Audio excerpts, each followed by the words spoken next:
خیبر پختونخوا میں وادی تیرہ میں صورتحال بھیانک ہو چکی ہے۔ وہاں پہ فائرنگ کی گئی، کس کی طرف سے فائرنگ کی گئی، الزامات ایک دوسرے پر عائد کیے جا رہے ہیں۔ کہا جا رہا ہے کہ وہاں کے لوگ برگیڈ ہیڈ کوارٹر کے سامنے اپنے مطالبات کے حق میں مظاہرہ کر رہے تھے، احتجاج کر رہے تھے کہ پہاڑوں پر سے فائرنگ ہوگی۔ کہا گیا ہے کہ خارج کی طرف سے یہ فائرنگ کی گئی ہے، دہشت گردوں کی طرف سے فائرنگ کی گئی ہے، خارج ہند کی طرف سے یہ فائرنگ کی گئی اور وہاں پہ کچھ ہلاکتیں، کچھ شہادتیں ہو گئی۔ لیکن پاکستان میں یہاں پہ اپنے مفاد کے لیے بات کی جا رہی ہے۔ کچھ لوگوں کی طرف سے کہا جا رہا ہے کہ برگیڈ ہیڈ کوارٹر کے سامنے یہ لوگ احتجاج کے لیے گئے تھے، مظاہرے کے لیے گئے تھے، تو وہاں پہ فوج کی طرف سے ان پر فائرنگ کی گئی ہے، جبکہ فوج کی طرف سے کہا جا رہا ہے کہ یہ فائرنگ دہشت گردوں کی طرف سے کی گئی ہے۔ جبکہ یہ بھی کہا جا رہا ہے کچھ لوگوں کی طرف سے کہ یہ وہاں پہ جو احتجاج کرنے والے لوگ تھے ان کی طرف سے فائرنگ کی گئی ہے۔ بہرحال کئی موقف سامنے آ چکے ہیں۔ یقینی طور پر وہاں پہ جو فائرنگ کی گئی ہے، جس نے فائرنگ کی ہے، لیکن وہاں پہ ہلاکتیں ہوئی ہیں، شہادتیں ہوئی ہیں، تو وہاں پہ اپنے مفاد کے لیے کچھ لوگ بات کر رہے ہیں۔ جیسا کہ یہ کہا گیا کہ فوج کی طرف سے فائرنگ کی گئی اور ان لوگوں کو شہید کیا گیا۔ میرا نہیں خیال کہ پاک فوج ایسا کچھ کر سکتی ہے۔ بہرحال جو حکومت کی طرف سے بیان سامنے آیا اس میں کہا گیا ہے کہ خارج کی پرامن مظاہرین پر فائرنگ، 3 شہید 9 زخمی ہو گئے، دہشت گردوں کو منطقی انجام تک پہنچائیں گے۔ یہ شہباز شریف صاحب کا بیان ہے۔ خبر میں مزید کہا گیا ہے کہ باغ میدان میں مقامی شہری اپنے مطالبات کے حق میں برگیڈ ہیڈ کوارٹر کے سامنے پرامن احتجاج کر رہے تھے۔ خارج کے دہشت گردوں نے پہاڑوں سے فائرنگ کر دی۔ سیکورٹی فورسز نے اعلیٰ پیشہ ورانہ رویہ اختیار کرتے ہوئے تحمل کا مظاہرہ کیا، کسی قسم کی جوابی کارروائی سے گریز کیا۔ فوری طور پر زخمیوں کو FCC ہاسپٹل منتقل کیا گیا، طبی امداد فراہم کی گئی۔ بھارتی اسپانسرڈ اکاؤنٹ سے حتمی پروپیگنڈا شروع ہو چکا ہے۔ عوامی جرگے نے سیکورٹی فورسز کے ساتھ مل کر خارجی دہشت گردوں کے خلاف مزاحمت کا اعلان کیا، جس پر دہشت گردوں نے عوام کو نشانہ بنا کر انتشار پھیلانے کی کوشش کی۔ مقامی ذرائع کی طرف سے یہ کہا گیا، وزیر اعلیٰ علی امین گنڈاپور کا جاں بحق زخمیوں کے لیے امداد کا اعلان۔ حکومت کی طرف سے گویا 15 لاکھ روپیہ فی شہید ہونے والے کے لواحقین کو دیا جائے گا۔ یہاں پہ ہم نے یہ بات بھی کرنی ہے کہ صورتحال وہاں پہ کتنی زیادہ نازک ہو چکی ہے۔ اگر یہ خارج کی کارروائی ہے، اگر یہ بھارتی خارج کی کارروائی ہے، دشمن کی کارروائی ہے، تو اس پر وہاں کے لوگوں کو، مقامی انتظامیہ کو اور پاک فوج کو، سیکورٹی فورسز کو یک جان ہو کر، یک قلب ہو کر، متحد ہو کر ان کا مقابلہ کرنا ہوگا، بجائے اس کے کہ ایک دوسرے پر الزامات لگائے جائیں۔ جیسا کہ وہاں پہ یہ بھی کہا جانے لگا ہے کہ یہ فائرنگ فوج کی طرف سے کی گئی ہے۔ ہم بالکل بھی اس کی تائید نہیں کر سکتے کہ پاک فوج کی طرف سے کچھ ایسا کیا گیا ہوگا۔ پاک فوج تو وہاں پہ اپنے لوگوں کی حفاظت کے لیے موجود ہے۔ اگلی خبر کی طرف چلتے ہیں۔ یہ ہے بلوچستان سے خبر۔ محسن نقوی صاحب کی طرف سے شہباز شریف سے ملاقات ہوتی ہے۔ دونوں فارم 47 والے لوگ ہیں۔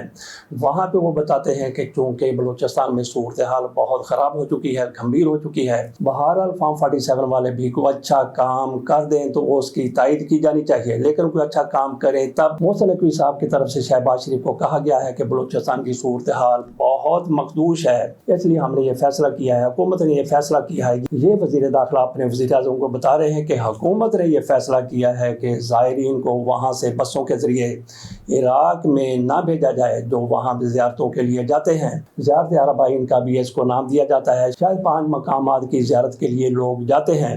تو محسن نقوی صاحب کی طرف سے وزیر اعظم کو بریفنگ دی گئی کہ حکومت نے یہ فیصلہ کیا ہے کہ سڑکوں کے ذریعے لوگ نہیں جائیں گے، بلکہ یہ زائرین جایا کریں گے جہاز کے ذریعے۔ امن کی صورتحال وہاں پہ واقعی مخدوش ہے۔ کچھ لوگوں کی طرف سے کہا جا رہا ہے دیکھیں یہ آزادی کا حق ہے وہاں کے لوگوں کا اور یہ حق چھین لیا گیا ہے۔ میرا خیال ہے کہ سب سے پہلے حکومت نے یہ دیکھنا ہوتا ہے، اہتمام کرنا ہوتا ہے، انتظام کرنا ہوتا ہے کہ ہر شہری کی جان محفوظ ہو۔ جہاں کہیں بھی آپ کو خطرہ نظر آئے اپنے شہریوں کو وہاں جانے سے آپ نے روکنا ہوتا ہے، زبردستی بھی اور ان کو اچھے طریقے سے بھی۔ تو حکومت کے ہاتھ میں یہ سارا کچھ تھا کہ وہاں سے لوگ بسوں کے ذریعے زیارتوں کے لیے جایا کرتے تھے، لیکن وہاں کی صورتحال جو ہے، کتنے لوگ وہاں پہ مارے گئے، شناخت کر کے مارے گئے اور بغیر شناخت کے بھی وہاں پہ دہشت گردوں نے جو ادھم مچا رکھا تھا، جس طرح سے وہاں پہ قتل و غارت ہوتی تھی، میرا خیال ہے کہ حکومت کو انتظامات فوری طور پہ ایسے کرنے چاہیے کہ بسوں کے ذریعے بھی لوگ زیارتوں کے لیے چلے جائیں۔ اگر ایسا ممکن نہیں ہے تو پھر پابندی بالکل درست ہے۔ ہم نے یہ دیکھنا ہے کہ وہ لوگ جو بسوں کے ذریعے بلوچستان کے ذریعے زیارتوں کے لیے جاتے تھے،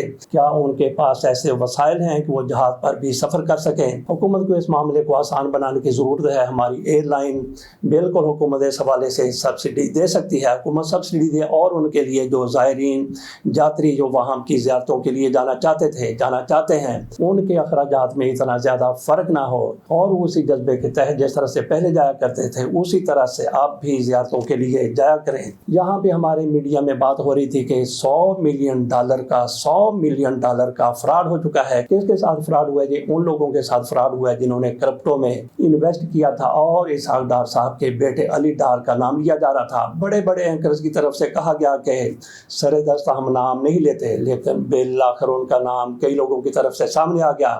ان کا نام سامنے آنے کے باوجود بھی ان کی طرف سے، علی ڈار کی طرف سے انکار نہیں کیا گیا کہ وہ $100 ملین کے اس فراڈ میں شامل ہے۔ لیکن یہاں پہ علی شامی کی طرف سے ایک تبصرہ کیا گیا ہے۔ انہوں نے یہ کہا ہے کہ یہ 3 سال پہلے کی بات ہے، لیکن شاید یہ عبد المالک کے پروگرام میں مفتاح اسماعیل کی طرف سے کہا گیا تھا۔ اس کے بعد پھر شہباز گل کی طرف سے پروگرام کیا گیا، باقی بھی کئی لوگوں کی طرف سے پروگرام کیا گیا ہے جس میں بیرسٹر شہزاد بھی ہیں، لیکن ہر کسی نے کہا کہ اس لڑکے کا باپ جو ہے وہ بہت بڑا منافق ہے، لیکن نام کوئی بھی لینے کے لیے تیار نہیں تھا۔ ایک تو عبداللہ خان کی طرف سے ان کا نام لیا گیا، دوسرا شامی صاحب کی طرف سے بھی اس پر تبصرہ کیا گیا اور کہا گیا کہ یہ 3 سال پہلے کی بات ہے، جب کی بھی بات ہے، لیکن $100 ملین لوگوں کے اڑ گئے جنہوں نے ان پر اعتماد کیا تھا۔ باقی اسحاق ڈار صاحب کے بیٹے کا ایک تو یہ کمال ہو گیا، کچھ لوگوں کی طرف سے ڈار کا نام سامنے آیا تو کہا جانے لگا کہ یہ علی کون ہے، علی ڈار کون ہے، یہ اسحاق ڈار کا بیٹا ہے یا پھر عثمان ڈار کا بھائی ہے؟ لیکن یہ کلیئر ہو گیا کہ یہ اسحاق ڈار صاحب کے بیٹے ہیں جو دبئی میں بہت بڑا کاروبار کرتے ہیں۔ تو شامی صاحب کی طرف سے ان کو تھوڑی سی رائے دے دی گئی کہ 3 سال پہلے کی بات ہے، لیکن کیا ایسے پروگرام میں یہ ندیم ملک کا پروگرام تھا یا محمد مالک کا پروگرام تھا؟ بہرحال اس میں مفتاح اسماعیل کی طرف سے جو سارا کچھ کہا گیا تھا، میرا نہیں خیال کہ یہ پرانی خبر ہے، اگر پرانی خبر ہوتی تو اس طرح سے اس کا چرچا نہ ہوتا،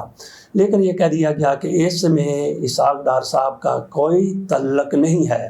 تو اسحاق ڈار صاحب کیا بات کر رہے تھے کہ وہ امریکہ میں موجود تھے، وہاں پہ سوال ان سے کیا گیا عمران خان کی قید کے حوالے سے کہ کس طرح ان کو قید کیا گیا ہے، کیسے ان کے مقدمات ہیں، تو ان کو رہا کیوں نہیں کیا جاتا؟ اس پر اسحاق ڈار صاحب نے اس کا جواب دینے کی بجائے کہہ دیا کہ عافیہ صدیقی کو امریکہ میں سزا ہوئی ہے تو سارے ضابطے پورے کیے گئے ہیں۔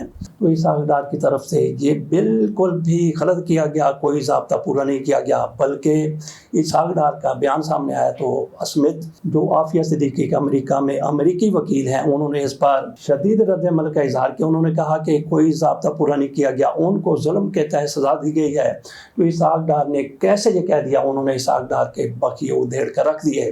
اس پر ہم انشاءاللہ الگ سے ایک ویلاگ بنائیں گے جس میں ساری صورتحال کو ڈسکس کر لیا جائے گا۔ میاں نواز شریف صاحب ڈونگا گلی سے چلے گئے ہیں چھنگلا گلی، اور وہاں پہ بھی ان کی طرف سے محفل جمائی جا رہی ہے۔ وہاں پہ مریم نواز شریف صاحبہ گئی ہیں، وہاں پہ وزیر اعظم صاحب گئے ہیں، اور یہ بھی کہا جا رہا ہے کہ بدستور وہاں پہ موجود ہیں مریم اورنگزیب صاحبہ۔ تو میاں نواز شریف کی طرف سے ان کو ہدایت دی جا رہی ہے، ان کی رہنمائی کی جا رہی ہے۔ میاں نواز شریف صاحب کیسے پہاڑیوں میں جا کے بیٹھ گئے، لاہور میں کیا خطرہ تھا، اسلام آباد میں کیا خطرہ تھا، اسلام آباد ڈوب رہا ہے، لاہور بھی تقریباً بارشوں میں پھنسا ہوا ہے۔ تو میاں نواز شریف صاحب موسم کو انجوائے کرنے کے لیے وہاں چلے گئے، اور ان کو بھی وہاں بلا لیتے ہیں جن کو ان لوگوں کے ساتھ کھڑا ہونا چاہیے جو بارشوں کی تباہ کاریوں کا شکار ہیں۔